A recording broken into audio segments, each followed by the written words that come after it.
special Friday edition of Great Telegram Class. Say every Friday I now say Suya adie ene yesua adie we ba to sound ba okay ene ye ba besua adie mo kan wo say ye twa ye series of the angelic lectures no ye twa so and last Wednesday we promised to say this Friday you better the angels of the 72 letter name. The angels of the 72 letter name. See, I said the angel of the 72 name. People say, then okay. Before see the person, me patrol say, oh United Kingdom, oh US, oh Holland. Maybe I will be me patrol. Na say, oh Power Life Herbal Center product aye bia ne bia to ame pacho Fre Healing Hands Heart Fre Healing Hands Heart o fre omo New York omo UK United Kingdom o fre omo all the products of Mama Vic producer pacho display no number no of Healing Hands for no UK se ne be ya obi pe number na obetimi afre na ometimi enya Mama Vic products ni na bi now yanko ene topic no so the angels of the 72 letter name pacho when you see another rank of angels are with me in terms of need me pacho the angels in this part of our lectures no we will study and know say they offer us practical solution to practical problems. This type of angels now as angelic we know no the pattern offer practical solution to practical problems and yema e say physical we here one or two combination now they are no and na sa angels we omo formula no structure no but just what I say roughly the same as most of these previous angels na ya hwe no angelic lines na ya hwe no previous ones na ya hwe no almost the same but pacho this series of the basic this is the basic of you understanding how angels the names and those hidden and other things no for you to understand it be pacho say oh chena say unua bi enhwe ya me pacho invite no na omra class na omra mehwe bi na omra metie bi na ebeboa no me mpese ebia beka bibi wo hana later no mo de chire mo da bi se na be simple amam no me pacho bra class na timi ba be sua bibi. Now in the calling and in the contact of these angels no there are so many things involved. For you to contact them no there are so many things involved. Okay, there are so many things but simple but not that simple. Simple but not that simple.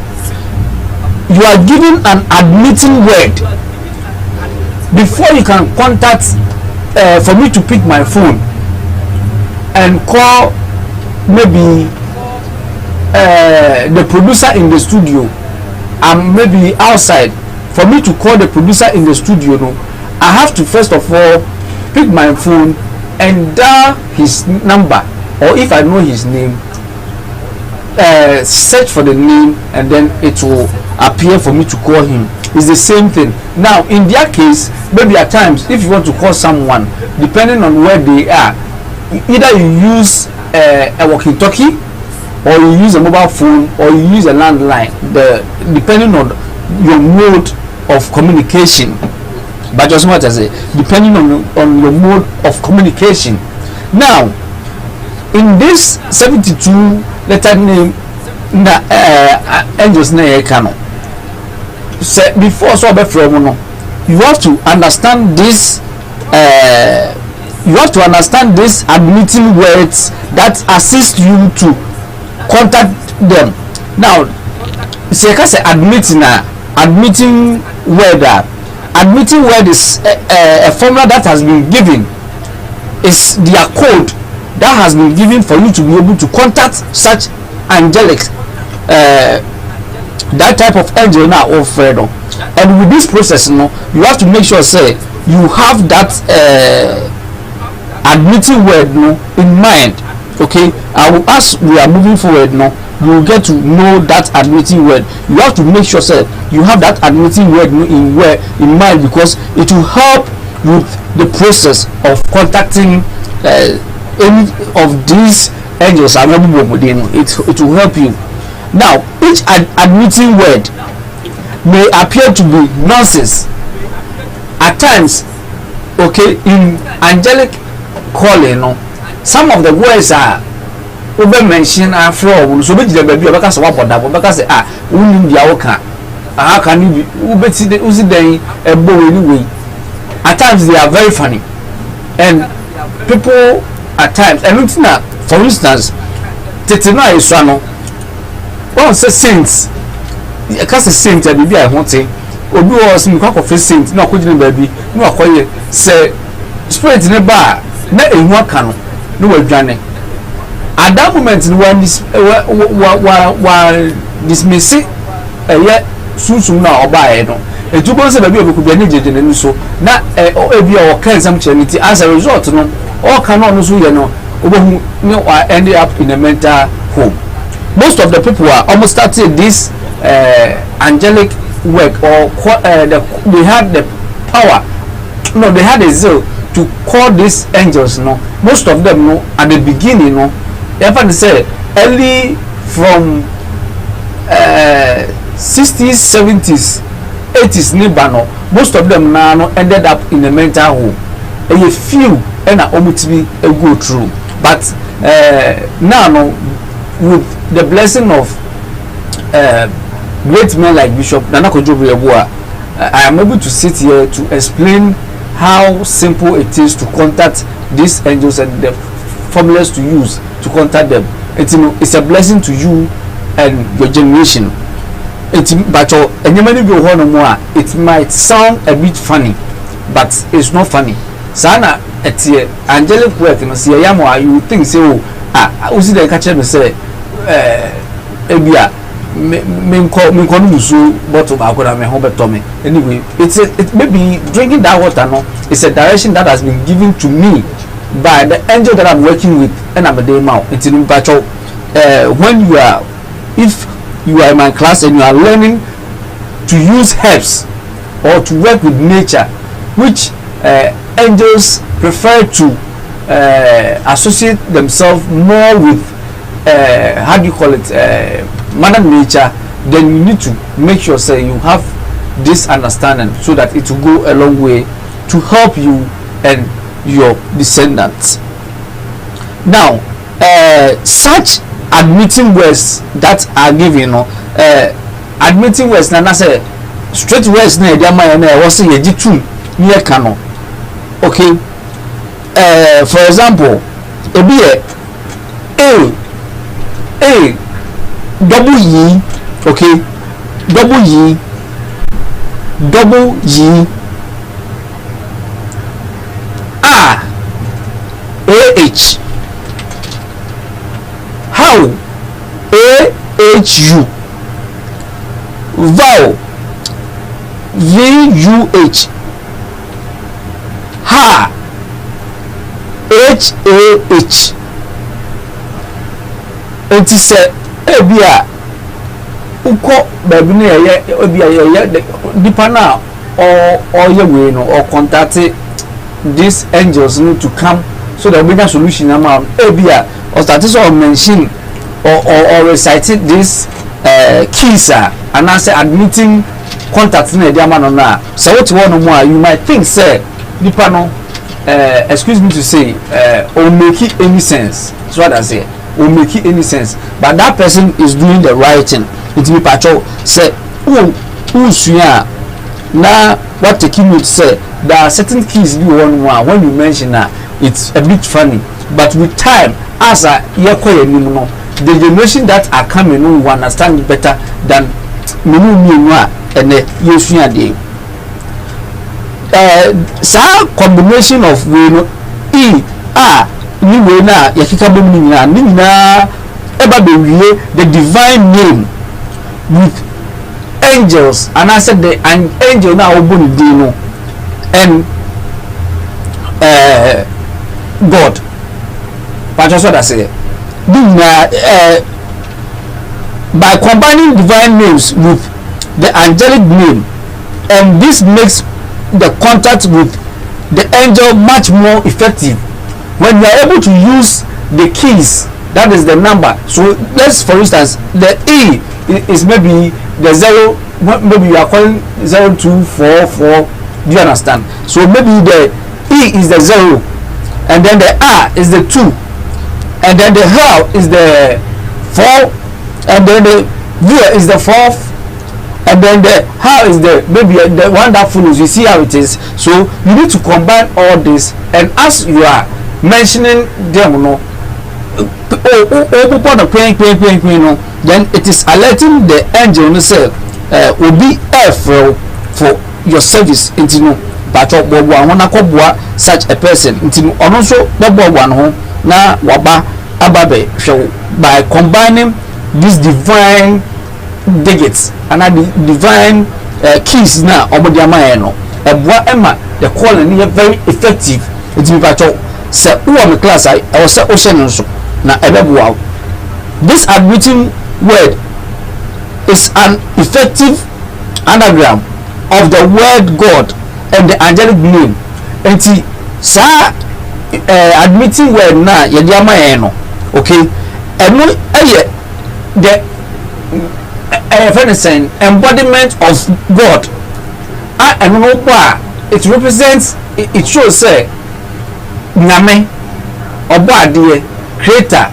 No matter what you think a chair decide no now when you what they say ni wonu e ka ho a eboa ema angel ni hu say we here bibi every creator no ho ema oba ebiti enti me pacho mo hye no so everything e wo El Shaddai Adonai ni wonu no those words no are the original name of God.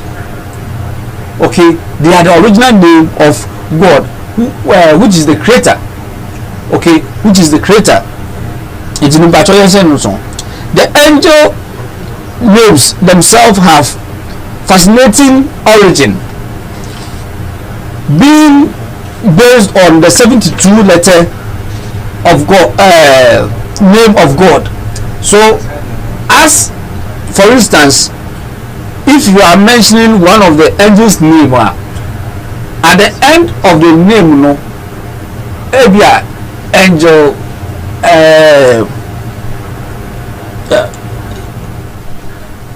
Viha, your Vihu is an angel. Okay, Vihu is an angel, and it is only the God name come. Okay, the name that tells you, sir, this is God, no? Say, oh, they come one. A baby, VOL. What you saw that say? VOL. Say, oh, they come one. Baby, VOL. It's motion song. And you know, no. 3 verses of the Exodus, being 14, being chapter 14, verses 19 to 21, okay, explains the God name, no, over there, and you can check it. You can open your Bibles to if you're a Christian, okay, if you're a Christian, you can, once I'm going, I will do that of other Muslim and other things, no, too, for you to also understand from that aspect as well. If you're a Christian, you can go to Exodus 14, chapter 14, verses 19 to 21. Okay, and you find that that verse, those 3 verses are written right to left. Okay, they are written from right to left, with the next line going left to right, with the next line going left to right, and the final line going right to left. In each column you find 3 letters which gives you a sound. And all the 3 columns, no, all the 3 we know about who left, if you call right, and no, baby, a bia fabiano, nina mount 3 letters and sound. Okay, the first column gives you 3 letters that makes the sound vihu. Okay, the first sound that you get will be vihu. So if you add the word L to it, it will be that the meaning will be God, you will be you will be referring to the angel Vihuel, which translates the angel Vihu of God.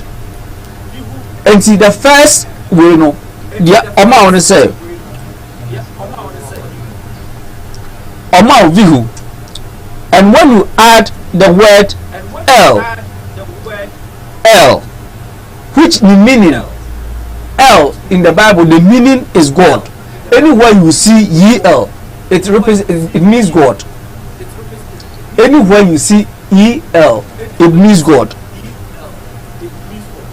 So if you want to pronounce that angel's name, for you to know that for you to know that it is, you are making a contact between the angel to the creator, okay, then you will not call the angel's name that angel Viho, no, you will not call it, but you rather call it angel Viho,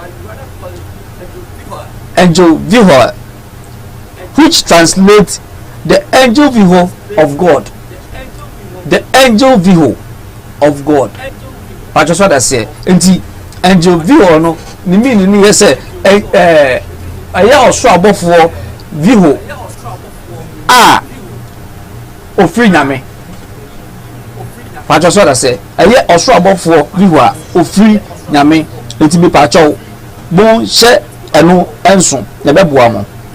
The first angel Vihuel and the other 72 angels are named in the same way. In this column, no, all these angels have the name of God attached to their name. Okay, they will either have any of, we have El Shaddai, Adonai, and they have either one of them attached to their names. Okay, so you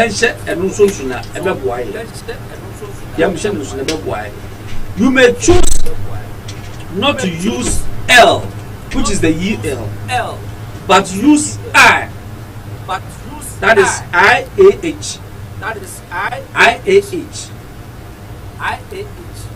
Or Ya. YAH instead. And instead of L, no, me as a son, and said the angel Viho, we can replace it with IAH. So the pronunciation will be Viho R. But just what I say, Viho R. Meaning said, whichever of the God's name you choose to add, to rate, it will be the same. It will signal to the angel, say, yes, you've done the right number. For instance, if you are calling a number and you miss one number, either it will go to someone, or if the number is not in existence, and they will tell you, say, the number that you have done does not exist. But your son almost here. This means that you may find that Vihuel being described as Vihuar, or in other formulas as it is stated, that represents God. When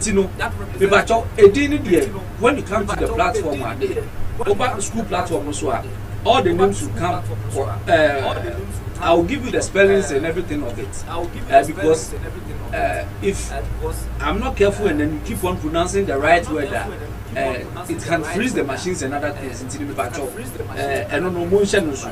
and what I will display on the screen, semi-display method now, I will not display this, the embodiments and other things now. I will not display them, so that at least it can save us that pressure of the machine freezing, and then we have to go back to clean, so that other programs can also happen.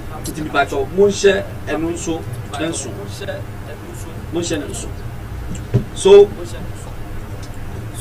say after say who to say after you use any of that God name to add to the angel's name, okay, it will work for you. You'll be able to contact that angel. When you call that angel, they will come. And remember, say these angels, no, some you started the moon say a bit more they can appear in your dreams. Some will come and then you have a feeling and then the smell of maybe fire. Some are fire, some are water, some are this. You have that feeling. Say, I say it's just a bone, and I say we. So that say it. You need to understand all those things.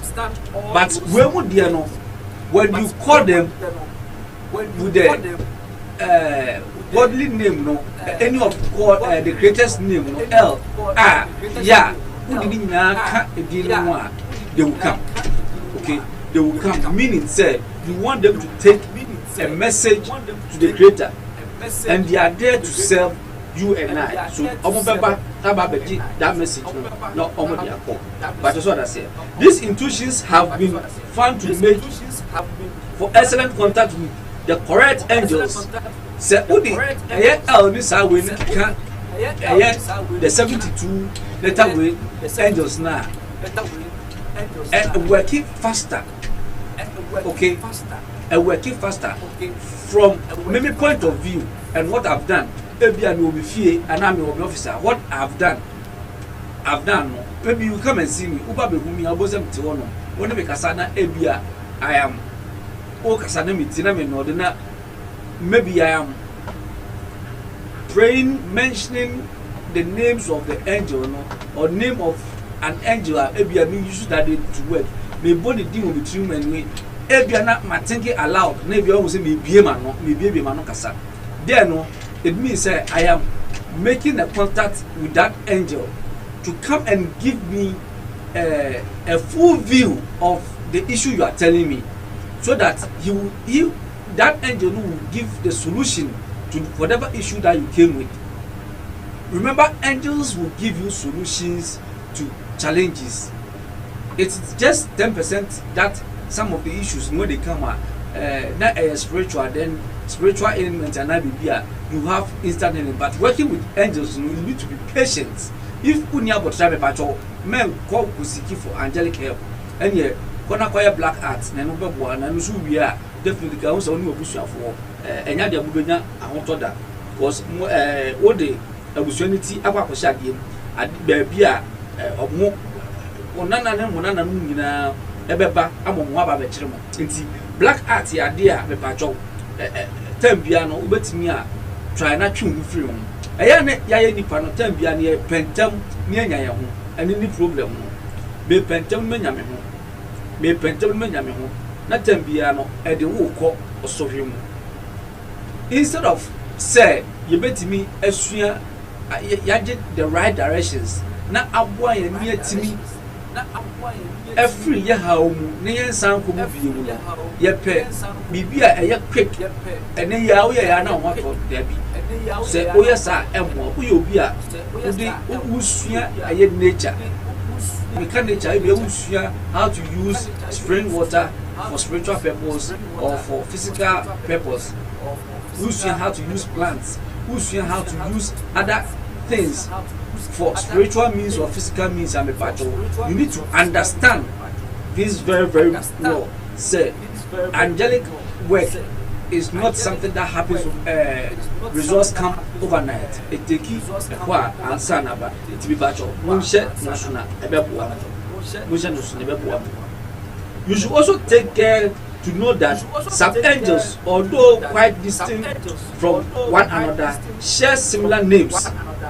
The pronunciation, the spelling could be different, but the pronunciation of their names could be the same in this category. Like Ediwe, Hahahel, Hahahel, H-A-H-A-H-E-L. But just what I say. And the other one and also sound the same. Hahahel, so those you spell H-A-H-A-G-L. But you're spelling H-A-H-A-G-L. It's a difference. A woman H never share between the ye and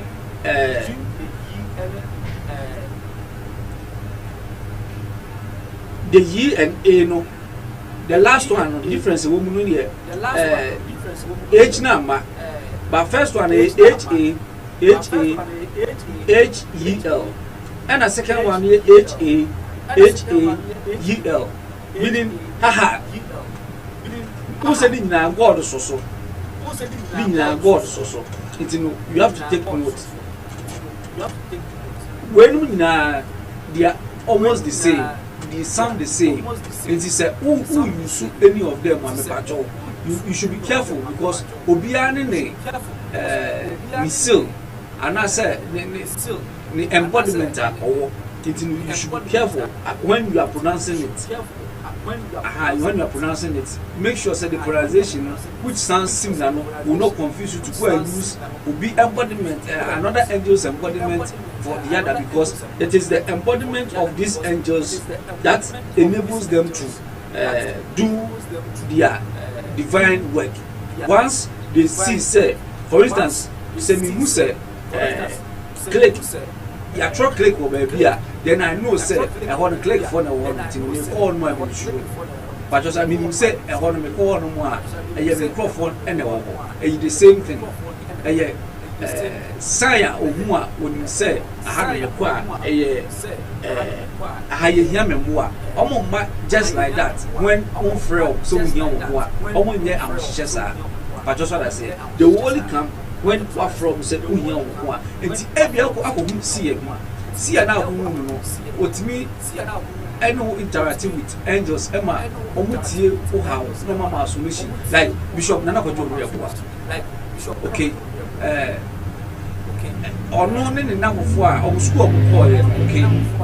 The kind of knowledge are almost you are there to the extent say, and be that if you are so and it's here, I mention you.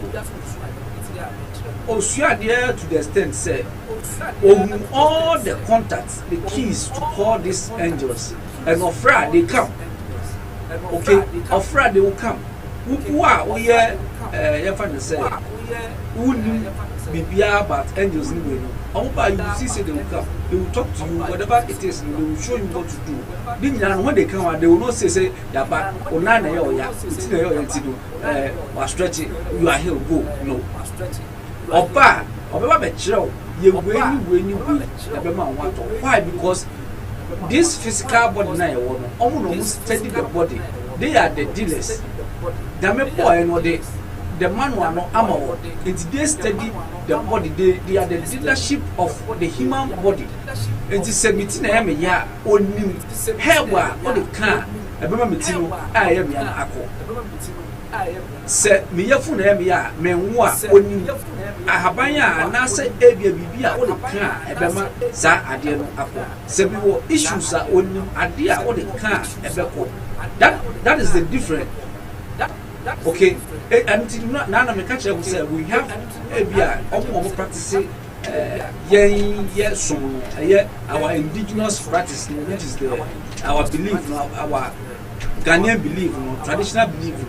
Some of them do use angels for their work. A quite many of us will use angels. Almost think about anyway. So could before say or call a year bush one any thing about anyway. Can also ultimately say, hey, BB Casacheno anyway, and then a Casacheno. Before say all corner, what born empire has to say, may call Aquatiti Murawi. Abesaya Railway. Or no crowd on him say Murawi no cotty, but will do one more because of Bompire, Esre, Nameno, Emma Niji above form of Babak, one channel say, Murawi put here, a bit me as a Saya Railway, no, it's not the other. But just what I said, it's most of them also use angels. But the problem is, angels, you show me money. It's who is who angel? That's a Ebia, Libya, who did Bonina, did Bonia. That crow, who wants a few fracra, it's always if who you sue angels are. You have to be free minded, you have to be very humble. That is why those who deals with angelic calling, they are very, very humble, they are down to earth, like Bishop Danakojo Obiekwa. He is very, very down to earth. I always use my dad as an example. I always use him as an example. Why? Because he's down to earth. Because when you say the more all brain wants him, the more now onya access to more angels. But that's what I say, because obia pebebia okwa na nibeka enti no oye no sa. If by chance you are in my class, now you happens to be using this method na mechire mo na eye adwuma ma wa mesira wo memema wo to boas na so amanfo na fa boa wo no mo so omutimi free omoga wo na ebeboa. Now to aso na ye hwe the pronunciation, and I say some of these angels now this is said on.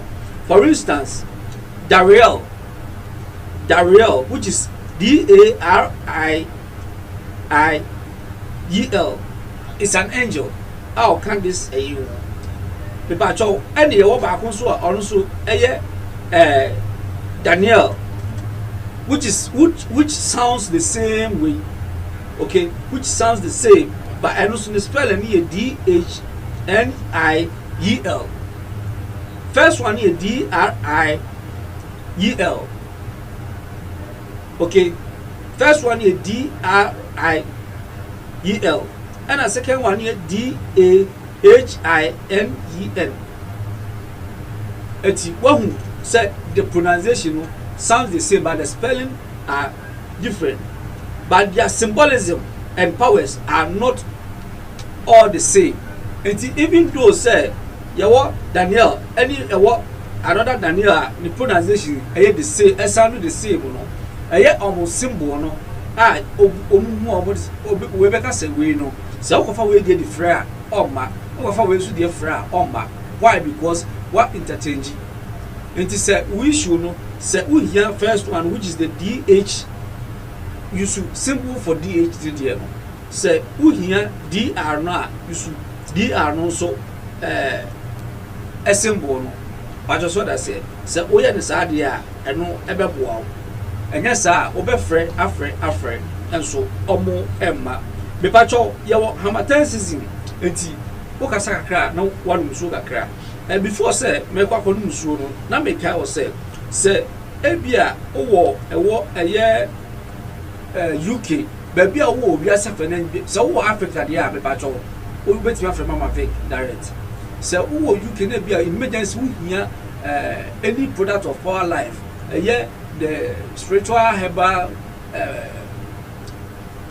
leaves, anyway, now here be now what you saw a patrol. Fred Helen Hands Hat, but for Helen Hands Hat for a number not to sona, Omu, send a bear, almost fra. The battle so oh Fred Helen Hands Hat. Your afro grow and hair grow. The economy where your hair grow. Where hair grow. Several from one, Ubena be war. And power life for because as I herbal soap. This herbal soap for physical and spiritual. And Habana woman a wow and my skin tosso. So remember skin many skin rashes for baby. It's as a result of bathing with this soap, and then it has helps in terms of spiritual battle. It's me who you should say soap where it's me a wow and free.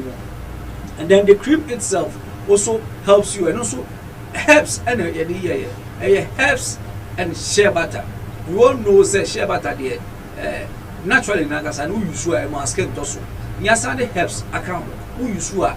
Say we tuntum utuntum ni beba say we kokwa kokwa nso beba but just what I say and bano na afei the spiritual issues now no and also if you so akọ but just what I say if unya bia ebeboa now yare bebre aba until time enuane ni ayi di no obehia tia osoro na pa obenom na be boost but just what I say obi won mo se sorry me hona me ya me ya hwene ya se me nya malaria me pacho nya ti we bi se unya ti we bi a ebeboa especially abra awoya bai snow e toto no ebetimi aboa ama when wetimi adem wafrim yes sa awo ne morning sickness abasore no nya cold ni sa we no ebetimi aboa mo wafrim mamenu nsomra se me ba ye beto aso meba.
okay.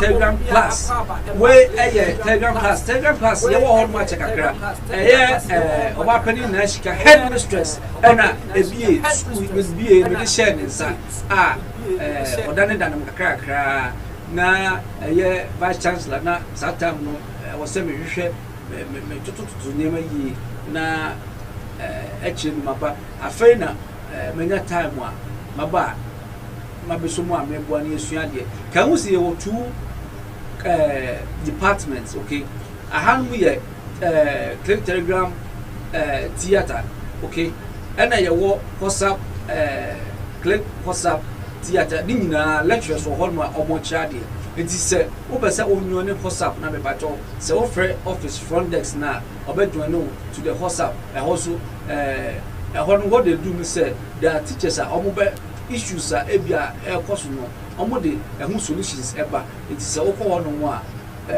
some of these issues you benya bi ehun solution wo but I had a oba who be suade for you to also become like them, to become a teacher like them. But just what I say, it's obia or what Telegram class there you are learning and me ba me may solution me ba be some of these things we go into details ma what here say me to me boa situation ma what here say. That is the reason to be bad. For those of you who are ABA, you are going through issues, you need solution. You can call front desk. Offer front desk number na bacho. For front desk number na to na omuhu. Offer front desk number na catch a rabano say opese umuku appointment with Reverend. But just what I say, opese umuku appointment na we share Reverend. Be bacho obe arrange no a share time one. Ubetime share be if you say be sorry I was say me koso makokra na me hwe say akokra nya bibia di ni ya ansana betimi afi won ma ba ha etini ebi won ma be time no enye consistent ntimi so ofra obema atwa time a ubetimi edi ehume na waba be share na ehia I believe say with the help of the creator no and mother nature nyema odi adomye no will be able to combine nature and the directions from the creator no for you to come out of your situation that you find yourself in. It's me pacho call and book an appointment. Na yenshia. Me pacho ya kwa na me bo eye edin bi to say sound to Daniel. But I say when I say sound to Daniel. But baako eye DAH. And baako DAR. Now eye two different angels. They are not the same.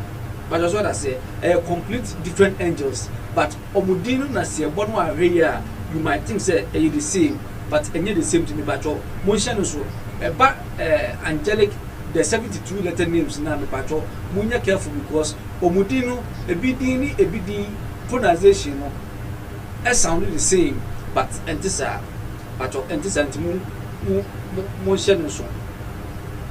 Now, say the beya obetimi ebe bie kwan am watimi afre sa angels a omre no be pa cho ubehia eye the embodiment se me ka se embodiment that the symbol no omo symbol no bia na the symbol na bia na the flag ubehia sa flag no. Now that symbol no, this is how it is always, you know, yeah the yensa and a tro I don't think because me tell bia no when it comes to these symbols now how they are no my brothers and sisters now omuya Islam no, they are more knowledgeable when it comes to this the ancient writing no enti say me wo bibi a efa ho sa me pe obi a oye ebia Islamic scholar na me dey search writing na man and they are able to give me more details as to reason why ebia how I enjoy it here. First of all, medical explaining ebia angle bia fa the reason why I fa hono ansana so betra wa drama intinu say me the symbols na mo class and na embodiment na mo class na say wa pe say onye bia pe pa cho obepe either silver air round and now bronze plate air round and I say gold gold air round meaning I say air round na mode adeɛ atwerɛ adeɛ yɛde embossment yɛde set me yɛ no atwerɛ gu silver na bronze na plate so no wode wo nsa twerɛ but also ada say na wode wo nsa twerɛ eti ya ebi wɔ no abon sɛ ɛdane pom obi wɔ nso abon sɛ ɔnam ana ekura na na ɛhyɛ ne bottom yes eti no you can choose say ebia mene this angel and the argument no oye the embodiment no for that particular issue no a say issue ni ba na ba friend no na baba be boa wo but just what I say and as angels we ni no say o frɛ wo no ma be boa wo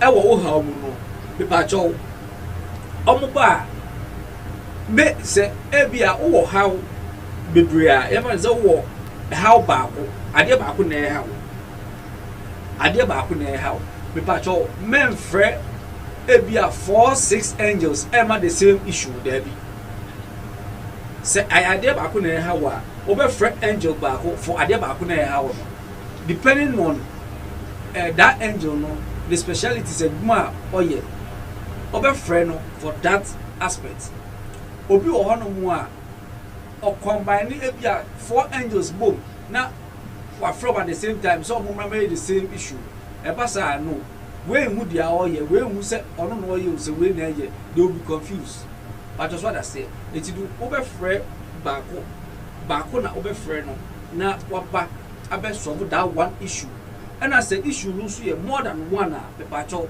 obefre ebia issue ni ye be 7 a obefre angels mako 7 how do you say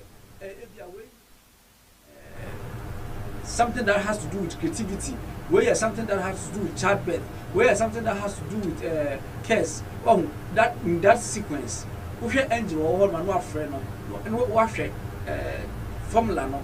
I different you know. What do you do? She show now yeah. Oh yeah, obey appear and now obey ben no about be your request now. Ode atune dem. It be about your motion so. Na ebe boam. Na mun kan hu say dia ebe ma eye friend no aye easy.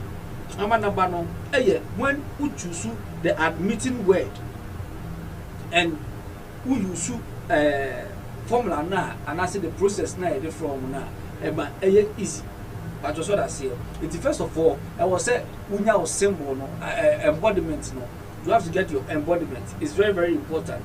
The embodiment is very very important. There was say unya embodiment ni wi a na afei when your angel ni din no when your angel needing when your angel needing we are then the admitting word no so no not wafa no so account it's angel no sending vehua I was say what the admitting word no which is either ill no way no what the source na I complete meaning say what was the full name of the angel and I say what qualify the angel's name for that angel need to know say who's reno say omra so that whatever you have no that angel will communicate to the creator but that's what I say first of all you have to get the embodiment you have to get the name of the angel then you choose any of the admitting word no either you use L R yeah whatever ube use no and also ube choose now the account after we are not process no formula now process now be follow no now what follow now what they are here in the case of the angel KVL in the case of the angel KVL there are two embodiments to choose from okay in the case of the angel KVL there are two embodiments to choose from but me say enemy display any embodiment and any single why because displaying them no give vividly direct names no any appearance no it's about say a hard no studio and no more technicians are more studio no so say be on view so it's say oh yes obi ba na wapa kwa no and then I will not display those single and I say embodiment of such angels no mean display say give L for instance ɔno saa angel wei kivik no sɛ woyi yi ne firi hɔ nom a ɛyɛ kivik wata sɛ ɛyɛ angel kivik but wode admitting word no ɛka ho a which is the el ɛtu bɛtumi ayɛ no kivi a that is wode iah aka ho atwɔ so wata sɛ kivi a wode ih so you can choose any of them wode ka ho a wofrɛ a it means the same thing but ɔno no ɔwɔ two embodiment ɔwɔ two embodiment and most of them now are one but ɔno no wɔ two embodiment nipatwɔ yɛnhyɛ no so now yɛhwɛ saa two embodiment ni su sɛnɛ teɛ even though me discipline class me de bɛto mo ma mo sɛnɛ bɛyɛ a mo bɛtumi ɛhu ha wɔteɛ na mo a mo yɛ mo Islam mo yɛ Muslims wo mo no mayɛ na mo atumi ɛde afrɛ ama mo nya results me batɔ before sɛ yɛbɛhwɛ omusu no comment kakra ba batɔ Facebook comment aba hɔ okay my main kind comments in the kakra na aba na you should be able to say on a very part of the program from Mr. Hansen was a nice one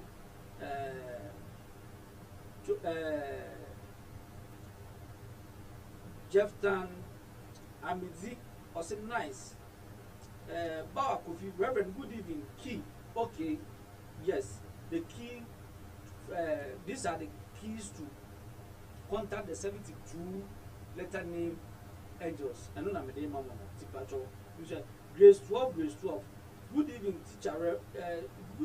Good teaching, Reverend. God bless you, plenty.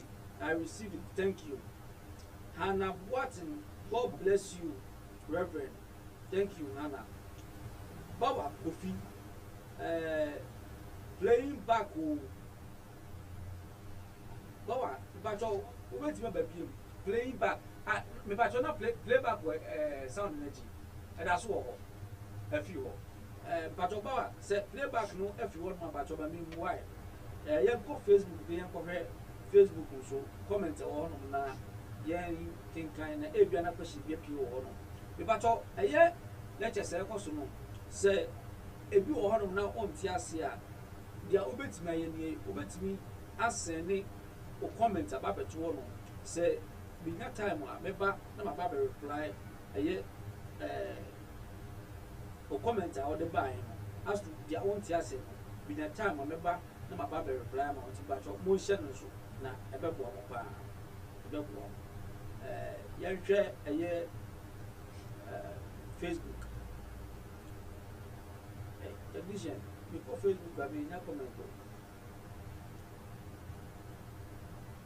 kakra bebre aba but itu bi na me no wa ha em say asa ye ko enyim metro ha se mitimi nya from Sedu Nyaha was a good evening Reverend and all click family good evening Sedu Zuyok Rana was a good evening Reverend good evening Yusuf Islam says I tried the formula and all of sudden I felt cold then it means that you were working with an angel that has the element of air, okay? Angel that has the element of air, and now checking here. And it's all feeling very cold around you, Michelle. You should have continued. Say, oh, feeling cold, no can, they also can. Definitely, you get your response. And then, I know check Desmond. I say, good evening, Papa. Good evening, I know check Desmond. We did say, oh, and Moses Fiano. Good evening, Reverend. I'm late today, but I will watch it tomorrow. I don't know the time I will join here, but and they are starting to. But your comments, ebi about Hanam, but me entire producer and family encore. And family called the same bit, my checking out, not be a mamma, the Beba Honona, let me Akayama. I'm going to check in on my family. I'm going to check in on my family. Let's see. I feel baby, I do. Your barber share a year, sir. Sooner than Americano. The characteristics that angel now who crack this two embodiments no these two embodiments no me ba be kire how a ebi atie me mema of verbal description ya friend to so e dey be friend to so say me the formula no to so a me fa embodiment name to so say me the embodiment name to so a me fa formula no so to so but in the classroom no there ni nyina be ko so if at class wa ebia we expect certain embodiment umu classroom no say o prompt a o sa ebeka say na be ya bitimi aboa wo ena mo a mo pebi no so no very soon my friends from the Middle East making it available na let me enya bi wo class no bi etimi abo bi a ewo say na opese onfre the type of angel topic you heard the characteristics of this the first embodiment I say o abstract bibi every bibi which bibi every bibi sana first one it's here okay sana first one it's here I don't know yet the angel KVR or no two embodiments. The first one I said which bibi every bibi I said obi bibi every sadie criminal as obi free in semono sana eno etie okay sana ni suno unu etie and a second one also no appear in the form of a man in the moon okay the second one no containing a man in the moon star face but just what I say it say who say any embodiment be about na sa embodiment na wonu ye no eye bema owom na oda eye moon mu moon ostrani mu a then you should know say the angel el no one of the embodiments how you sure a betimi aboa but just what I say if you work with KVL choose the embodiment that appeals to you most and these two na be kind ba kwa I said ya twi bibi every bibi mu no any ba kwa eye bema oda osrani mu edamu no okay I don't know you can choose to use ba kwa ya twi bibi every bibi and I said the osrani edamu no and it will work okay it will work for you perfectly it will be bacho mo nse no so o choose dia o face wakoma ebe so like wakoma appreciate I don't know obechu so the angels have many powers and they are described in brief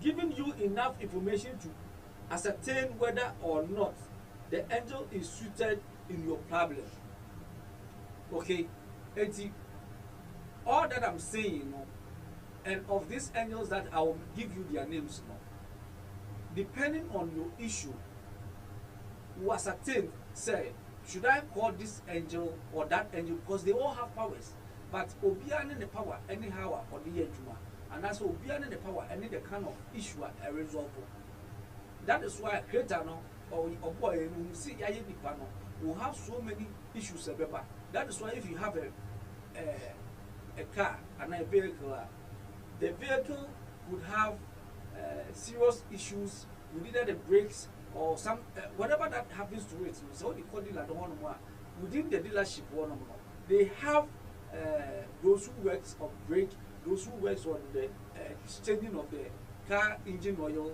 or the hydraulic they will have those who works on the electrical sana almost one here it's a human system no it's just like car and one it's a bit touch more one you need these dealers because they only your bow be you know the parts initial sir at times if ABR there is something in you that has to be renewed be removed and replaced at times we say go on more or taking natural herbs na obon say you see also opeba anyway onkoko yes say you hwe bonu awo any ebi won so a obekwa me de sika ka no ansa na otimi awo obi won mo otimi nya fibroid na wanya no or no onya the right end no man guidance as to say fibroid there when you help when you help here ebetimi a flash no ama abesi a ono a etimi e flash ma abesi a ye fa scan kam mehu bebre ye obi ono mo a otimi nya stroke na wanya no wanya ya fa say the last degree of stroke full stroke anya mal full stroke wanya but would say obo contact the right angel or working on stroke and I say such paralyzed system one otimi kire say mo fa ahaban we nka no mo fa we nka no na no beto and then no problem no kire enye say o kire ya that day na no wato no o kire wo di edroni kanipa na ehwo no ano din wo di edroni kanipa no ano ne ho be ebeto de kakra say wa hwe ko betira so nanti ama wo beka say ne ho ato but eno no just say yare no afei na oba be eno no wa so no now mo a ebia for instance mo ko hu sia ne the angels na ye adwuma wa ma direction say ye now direction of the man ebia yo some of these angels that works with for instance marriage ni ade obe aware okuhu no waye okuhu be ma osine ni jo obe ware now be ma no be ware no you have to go back and tell the seer say oh meshia or the person meshia so be ware me now wa check it amount now wa say the right person and as oba na when the right for you are na we seal because every angelic work be out there you need to seal it. But you say you need to seal it. So when it's here, it will be open, and when it's open, it enables familiar spirits to come to revisit the same issue. And if it was an issue of, for instance, migraine, because you did not seal that issue, no, familiar spirit can come and revisit it, and then you will experience it, and then the angel will come and then restore you back to your normal health again. It always, you know, you have to go back to wherever you went to see for that angelic direction. But just what I say, it is a banana open and a open, you know, yama open, yama directions, and what for men I continue now to a point that ABR see and never can say. Ebia hwa abetwo yi baby amehwe woduno it's okay no a silly amount so that silly that means that particular issue no you will not be having challenges over there again but mistakes are here and say yenya ko na ebia ye bibi ni enya pe eho na yenya na ne yatoada but in angelic work you know what happens is say at the beginning you will get a little bit air to breathe so that's it ubenya efama kakra ho me but once from no eba na wo no eyade for you to relax say the be ya angel will dig deep to your roots to where that issue is coming from was ebia na sa issue no would free a generational line and our babeto so the angel will have to go and work around all that aspect and get you out of there so I say but before so obekono if you are drowning now that's what we say. First of all, you can make sure that your head is on top of the water. Send a bear bit me and they can shake. You should not or try to pull you out.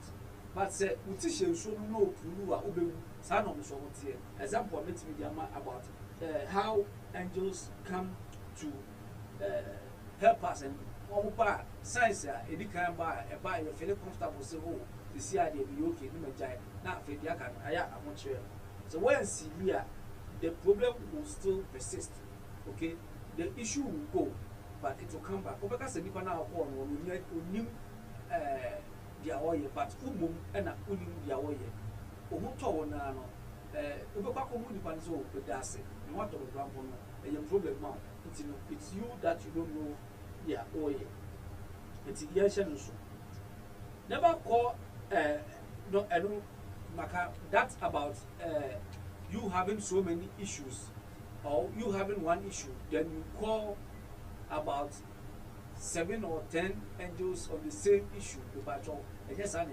Say one issue, over angel, if you often say that issue will be to me, I am out. Now, wode ne admitting word no ne embodiment no ne nyinaa ne formula na bo no wode afrɛ no aka kyerɛ no na aka okay wia no aka request whilst looking at the embodiment no na wahwɛ ama solution to it. And how a solution beba no say if spiritually you are not stronger, you can get it through dreams. For instance, most of more me for one-on-one spiritual encounter as to how you are going through difficulties in you know. Who share me show okay koye we ma cho say that e bia obesu bia no tro na fa to no. Why am I doing that? Because I am using that energy that gives you the prophetic dreams. And whatever that you see, you know, surrounds that issue. You know, and when you come and you join the knots, I feel it means a hand fever. It's a hand fever there. Then the angel will give us ABI. This is the root of it. It's the munye we send a bear a bit more clear free one. That is why about you have say few people are about women. I always tell you so when you have dream, write it down. Oba catch it. What I say, Obo mean long dream. On every day we will be also maybe once it depending on the nature of the issue. The angel will be piano because you are not spiritually powerful. Obey your child dying. If you also are flash, if you also are memory, retentive memory as to how or what that predicament retentive memory and also now. If you find, however, that there are no, and also it's all about these issues. When you have several issues, then angels are obia solve that issue. So that's it. You should angel obia solve that issue. Now, me come say obia you are going through spiritual issues near and you find it difficult to come out of it. What you can do is call the clinic office line. When you call the office line, tell the lady that you want to meet with Reverend and make an appointment. Okay, make an appointment with her. She will tell you when I'll be available. Then we'll meet and then whatever issue it is, the Creator will give us a solution to it through His holy angels, and then we'll get whatever it is, some short time, some time to come. You will not be facing that challenges anymore, but you come out of it. But you can call the office line and then at the front desk and then talk to the lady and arrange to meet me. Maybe or you can do the phone appointment as well. Then we meet, we talk, and then whatever it is, we get to the root of it. It's the patrol and also now. Say, problem now or one, more than one, a year two. 3 and now 4. Now you should different angels are. This is what you do. Say, and then problem 1 say if it's about childbirth, and then the angel 1 a year. Obama 1 day interval 2. Now the childbirth no I feel a mental issue. Then on the 10th day, why you leave 1 day intervals if you have so many issues. But just what I say, so many issues. For the one engineer, you can do it continually. But say different issues are now would the engine win the area and now the win a young patrol. Yeah, make sure so ube make yourself ube make 1 day intervals in that direction now, and it will go a long way to help you. The patrol motion so. Make sure say you leave 1 day gap. It's a way and na echina onye, we a year echina onye, but motion so na a bebwa. Why? A bebwa. Now, you have a formula no so. Formula na ube use and ya friend a year angels no. But you have a police a part of a formula no to screen this man. Okay, but your formula that's but you be a fish who said the bear will be winning. Yes, but your formula in here. Now, first of all, start here. This is what you do. Once at the beginning, or say in the name of L. L no represents God. Elohim represent God, Adonai represent God, Adirai represent God, Eya represent God, Asha represent God, Eya Iya represent God, El Shaddai represent God. I just want to say, eti do what was our wedding in but I won't throw. What we in you know. No, I called on thee. I called on thee. It's the angel now, ordinary behavior, depending on which you know, ordinary behavior manner. Now, what really did I shall. And our body did I shall. But I won't be a dashing one. Who do one noble angel did. No sign I can be. I call on thee. No sign I body did be. I say, no, I can. By the power of Akatrel, Yahweh, Trovot. But just what I say, hear my call. Now I body did be. And know that I ask.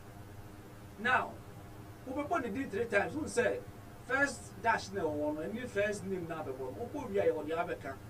First one, that open the DB Obeka, I call on thee. Now what's up on the DB? Work by the power of Akatrel, Yahweh, Chuvat. But just what I say. The what the next one no open the DB no asaka and know that I ask. But just what I say, and know that I ask. Now, so when you say we are, by the time I bought the 3rd one now, and know that I ask now about.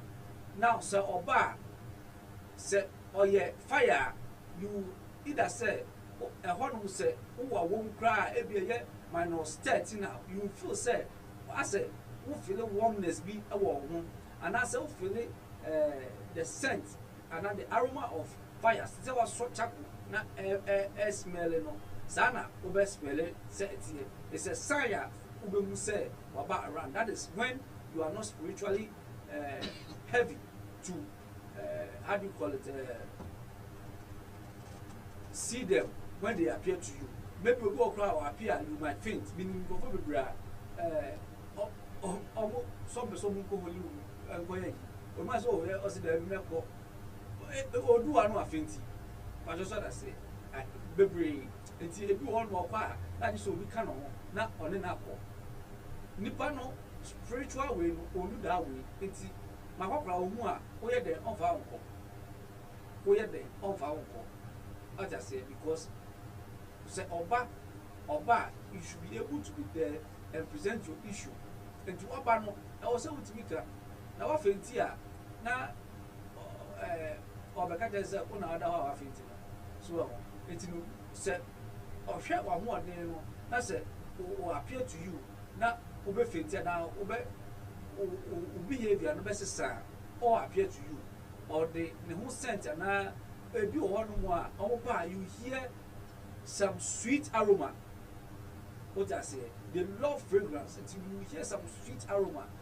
I want to say and you know by no ebia ni kind of plants even say lavender rose flower and your year or bar you can hear that scent and aroma of this flowers here people and I said say a plant in poor cinnamon leaves no it smells better say or you're related to cinnamon and you hear cinnamon aroma. That's just what I say.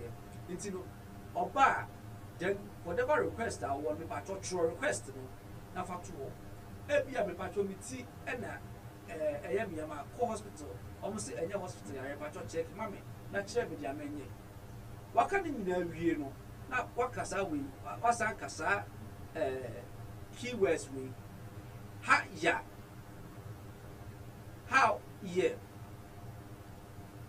and ye yeah so what I say na uwiya what the angel na say and this is how I ube cruise formula no okay this is how I ube cruise the last one this is how I ube cruise formula no waka go in peace now the media ba ho I just say go in peace now the media ba be show na afi o ka se kuna ka se go in peace a ube say sent na afi go far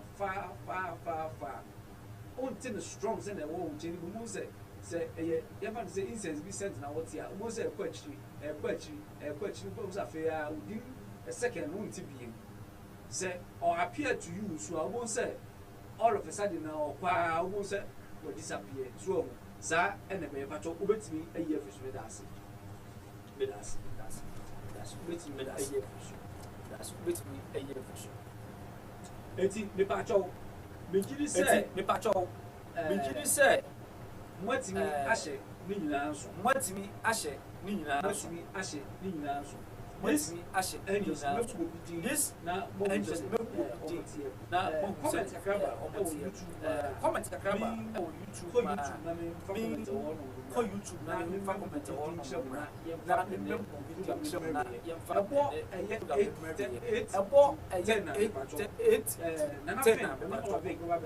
nana fin click spiritual life to be very educative and solutions as well. Have my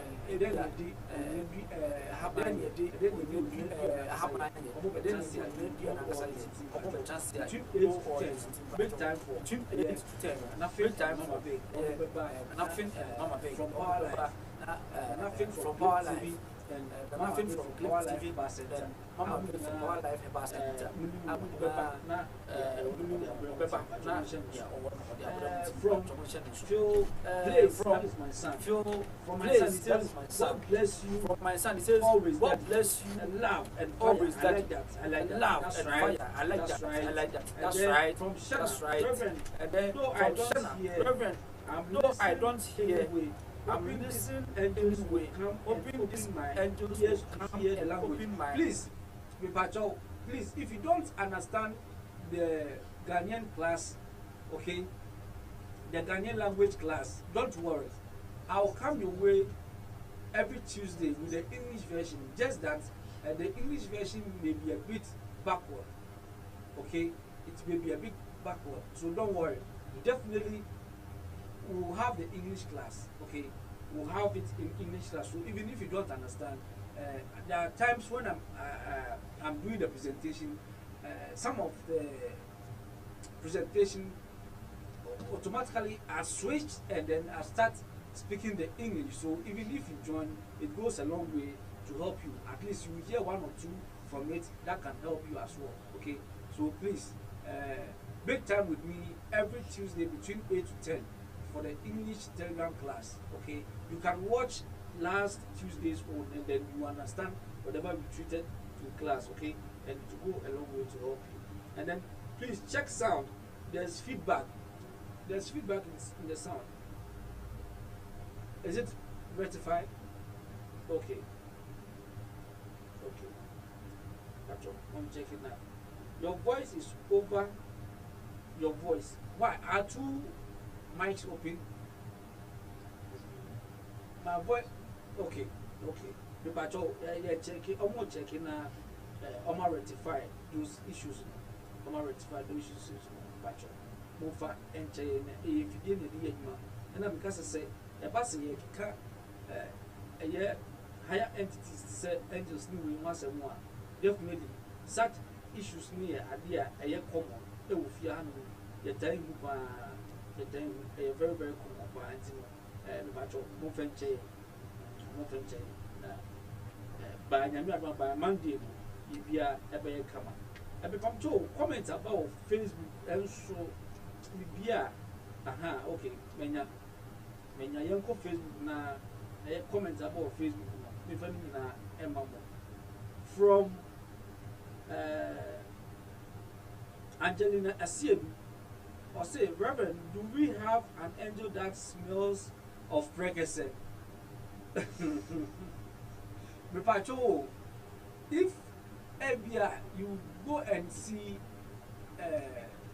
go and see a seer, na say incense not the amount. There's a percentage of pregnancy in it. Then it means that angel now also side incense na man likes pregnancy. They likes that sweet aroma of pregnancy. It be patrol Shannon Sumame say angel no pregnancy definitely over here. but say angel ni beba na obes mele freak say the pacho. That one I don't know about that, but I'll do my enquiries and the next time the bar member more from Nanajo I was please like and share or like okay when you come you like and you share for others to also benefit from it as well. Nanajo and share is again saying please like and share. From Caroline at Tipo or say tell me more Caroline please say we started from the series of the first series the first episode of the angelic way. You can start from there and you understand all this one from the Nigerian share say blessed evening Reverend, blessed evening Nana from Caroline Tipo Wama like good and Nigerian share say I'm in class today. Yes, I'm surprised you're in class. I don't have my class. You always do recap. Okay. Welcome, Reverend. God bless you for your time. Yes. The patrol said, we are doing some studio setup, really structured the cameras and everything, the position of cameras, equipment, and other things. We are doing, and at the same time, a whole lot is going on here. Especially even where our lighting system used to be has been changed. Another thing is, at times, say technical team we have to go down and then let them finish so that we can also come and give you lectures. And within the lectures, I time and when you're persistent, it's no venture. Why? And now from Kevin Boy or say, good evening. Now I'm watching you. Okay, Kevin Boy, thank you for watching. And now from Moses Franno or say, good evening, Reverend. I'm late today, but I will watch it tomorrow. Yes, you can do it. You can watch it any day. It's always on the YouTube or Facebook. From Anecho Desmond or say, good evening, Papa. Good evening, Anecho. Oh, okay. I think we need the medical action. Okay, from Samson. What you say? Watching you live from Germany. Welcome, Samson. Or say, Samson, you was a greetings, Papa. Greetings, Samson. And you know, comments kakra, Facebook, and mede amamo. Yusuf pass it through, Caroline pass it through, Moses pass it through with light, and Anadra pass it through with heart, Joseph Nikwe pass it through with light, Blessing Ya pass it through with light, and Musa Ibrahim Jibril pass it through with light. Until we patch up and omo back class and Mama can register no. That's patch up so back class you like and share for others to also benefit from it as well. Okay, you like and share for others to also benefit from it as well. But you say because I'm a most of the brain now because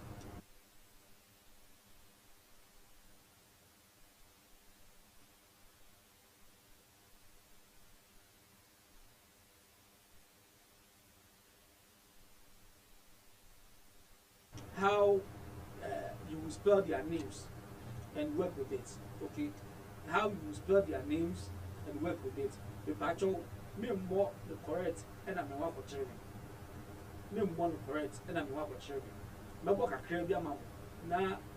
Mediacano amamo classroom. The patcho the first one, the angel vehicle ill. The angel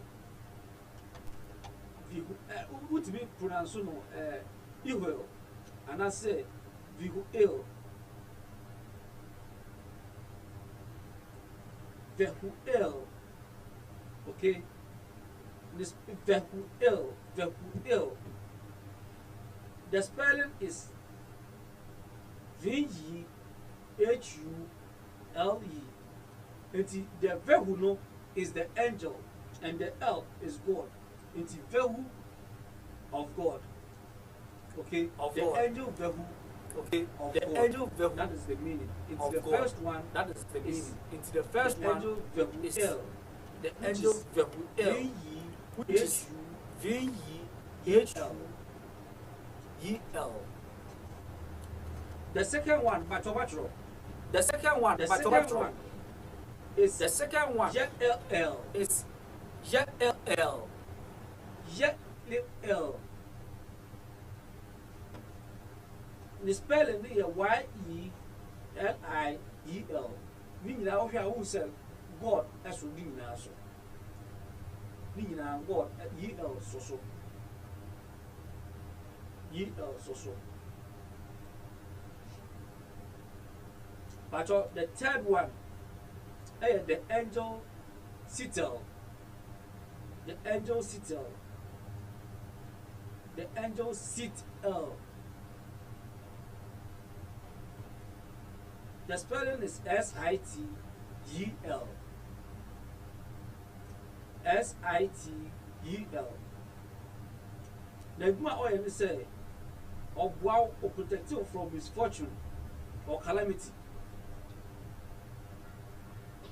And or communicating truth to you.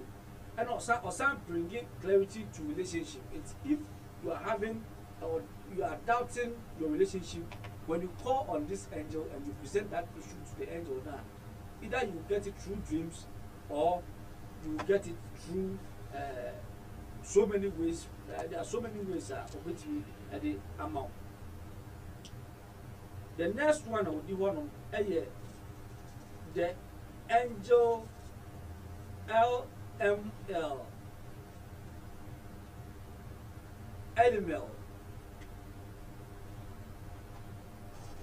Elimel, which is YELEMEL.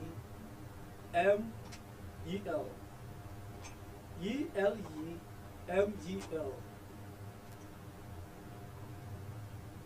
And also the specialties in terms of spiritual torment. Be a familiar spirit be doing obi abodam na edam no boy no spiritual means and or the boy dam me pacho say ofre this angel na the tune animu a as long as spiritual torment edi say depending na obetimi aboa kire ebiema u yusu a ebetimi aboa manipa no enwa to no enye say u yusu nda no na nipa no ato no but it will take a while nipa no ho to no so a enwa to forever and otimi bua ema uhu traitors se obi a traitor otimi bua ema uhu se usu o ye usu method na dey to one now be say uhu u face obi a traitor o can either you see it in dream or you have other means to see it and se ebia u to go long journey na open safety a okay this angel element or so to be wow Emma a control na wutu no wutimi kokodu ba bia wo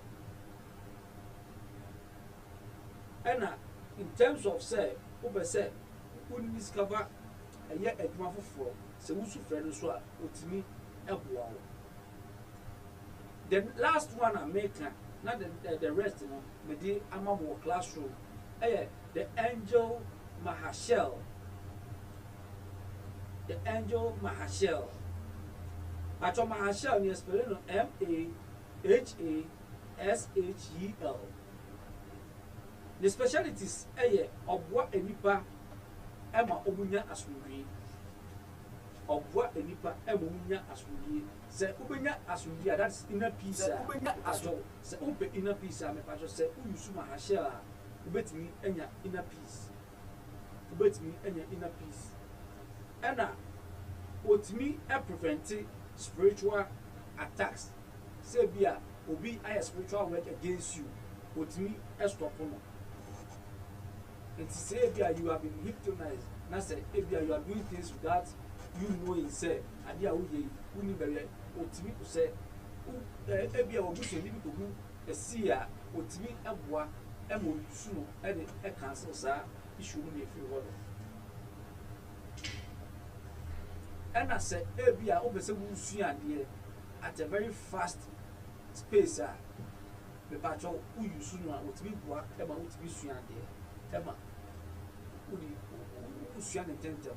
It's a Obako school, maybe up as a back, and soon dear, no Tiasia, who would be a use angel, every ultimate use formula now the two with the admitting keys meaning any embodiment now up or banning who will be nothing up or banning no watch say a be a school the per se own one day anyway bet me a use angel Hamashell for such 3 things major when I never train a mechanic and only the powers are with me the specialities are with me but just what I say if follow within that way now you can use it but the rest the Bemamo our classroom the rest in the Bemamo classroom set me but be back na say who question now bet me put you na course say who question bet me put you na course nyame adom a Monday you be a phone lines at home until you say no hand more you can call and then ask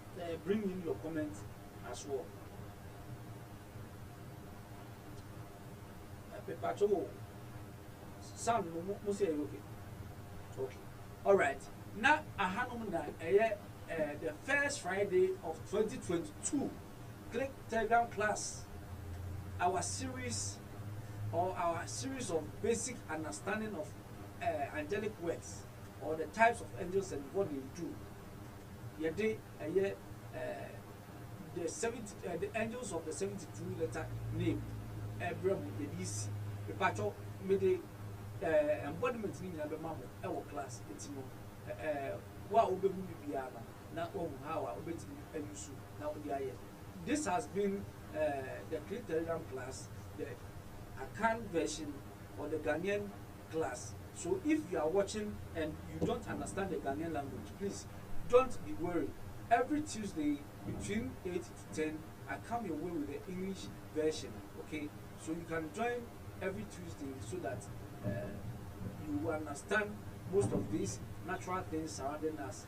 These natural things are plants, the water, the thick forest, and other things we have. They are there to make man life on this universe very comfortable. So please let us have that in mind. You can join me every Tuesday, and if you want to know much about herbs, when I come, maybe there are some herbs in your country and you might think they are just flowers or they are weed, so you don't value them, but they could be a very great benefit to you, such as the rose flower. Most people see it as a flower that has a sweet aroma and we use it for love, but it has a very powerful spiritual backup. Okay, this is where we'll end. I will meet all the English students on Tuesday, God willing, between 8 to 10. Between 8 to 10. Bye-bye.